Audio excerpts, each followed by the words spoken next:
Hey, what's up, everyone? How's everyone doing? It's Jonathan Mathis, the Sports Judge. Welcome to my sports channel. Thanks for tuning in. Thanks for watching. It's awesome. Subscribe to this channel if you like sports. You're in the right place.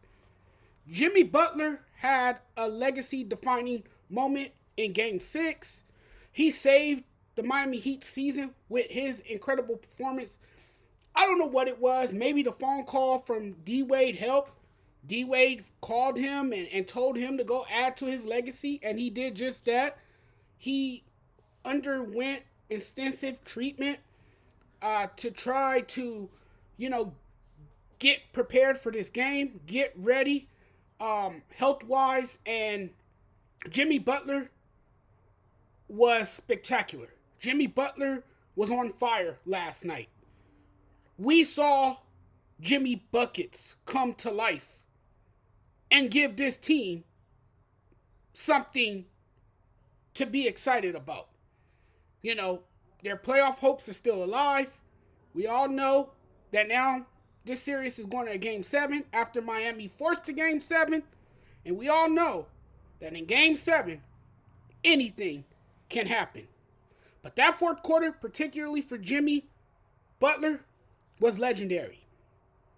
It was a great fourth quarter for Jimmy Bucket. He bounced back in a huge way. Facing elimination, the Heat limped into Game 6. And, I talked about it the other day. Jimmy Butler was broken. He was broken down. His body was beaten up. He looked like he was playing on his last leg. Didn't have any lift in his leg. He was hurt. He couldn't score the basketball. He didn't look 100% healthy. He was under tremendous scrutiny for his poor effort.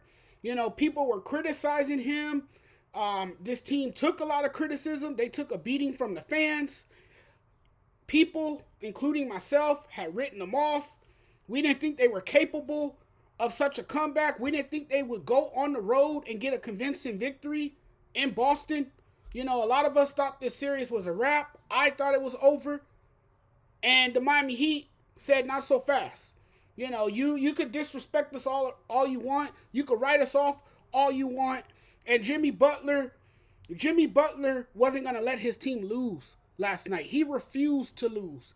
And, that shows how competitive he is. That reveals his true character and who he is as a person and as a player. This is a guy who never gives up. He always responds in a big way, and we saw that last night, and his performance was simply breathtaking. It was a breathtaking performance, a great effort from his teammates, the supporting cast. They stepped up, and like I said, we've written them off. This was a team struggling due to injury, poor execution, and to a Celtics team that gave them nightmares, but the Heat, they got off to a fast start. They controlled things early in the game, and in the fourth quarter, Jimmy Butler really turned it on.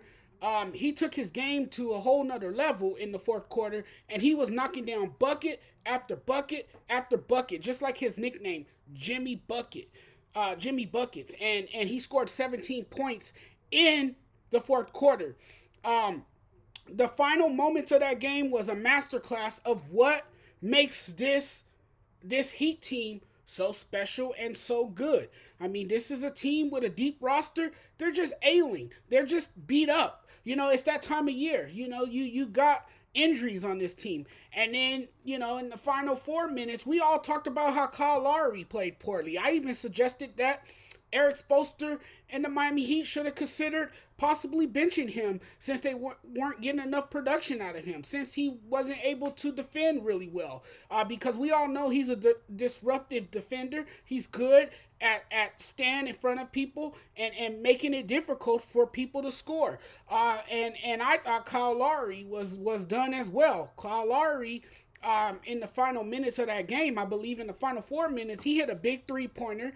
Then you got top team defense from PJ Tucker, of course, and Bam Adebayo, who stepped up and played tremendously on the defensive front. Just an amazing effort from this Miami Heat team, and now they're going into Game 7. They're coming back home.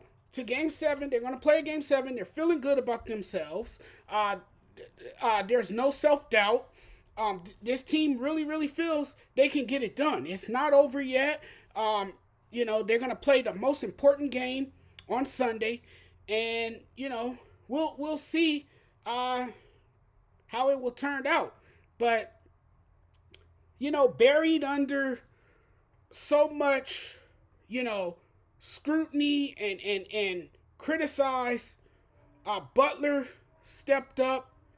He responded to everyone, and look, they played one hell of a game.